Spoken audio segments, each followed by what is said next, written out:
to you by Penguin.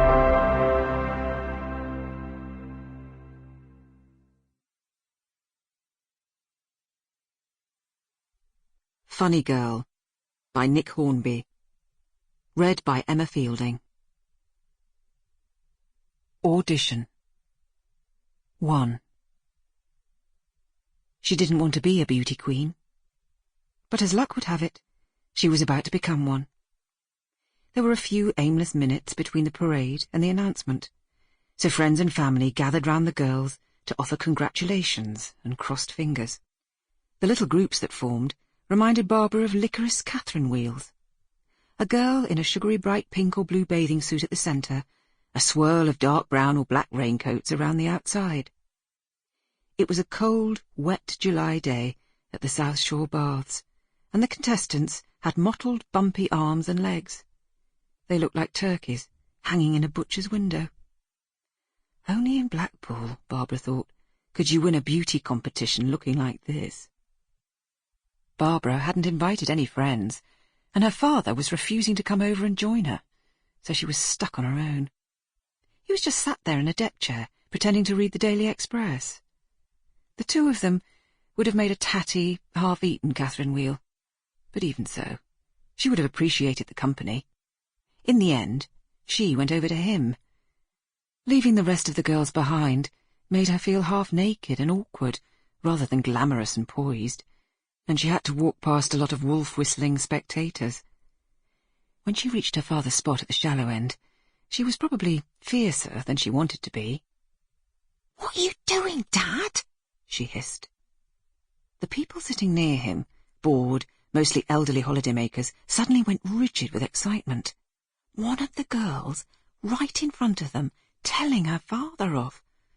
"Oh, hello, love. Why won't you come and see me?" He stared at her, as if she'd asked him to name the mayor of Timbuktu. "Didn't you see what everyone else was doing?" "Well, I did, but it didn't seem right, not for me." "What makes you so different?" "A single man running amok in the middle of a lot of pretty girls wearing not very much. I'll get locked up." George Parker was 47, fat, and old before he had any right to be. He'd been single for over 10 years, ever since Barbara's mother had left him for her manager at the tax office, and she could see that if he went anywhere near the other girls, he'd feel all of these states acutely. "Well, would you have run amok?" Barbara asked. "Couldn't you just stand there, talking to your daughter?" "Well, you're going to win, aren't you?" he said. She tried not to blush, and failed.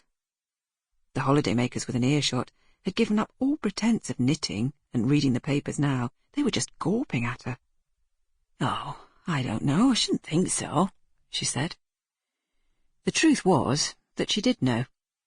The mayor had come over to her, whispered, "Well done," in her ear, and patted her discreetly on the bottom. "Come off it, you're miles prettier than all the others. Tons." For some reason, and even though this was a beauty contest, her superior beauty seemed to irritate him. He never liked her showing off, even when she was making her friends and family laugh with some kind of routine in which she portrayed herself as dim or dizzy or clumsy. It was still showing off. Today, though, when showing off was everything, the whole point, she'd have thought he might forgive her, but no such luck. If you had to go and enter a beauty pageant, he seemed to be saying, you might at least have the good manners to look uglier than everyone else. She pretended to hear parental pride, so as not to confuse her audience. "It's a wonderful thing, a blind dad," she said to the gawpers. "Every girl should have one." It wasn't the best line, but she delivered it with a completely straight face, and she got a bigger laugh than she deserved. Sometimes surprise worked, and sometimes people laughed because they were expecting to. She understood both kinds, she thought, but it was probably confusing to people who didn't take laughter seriously.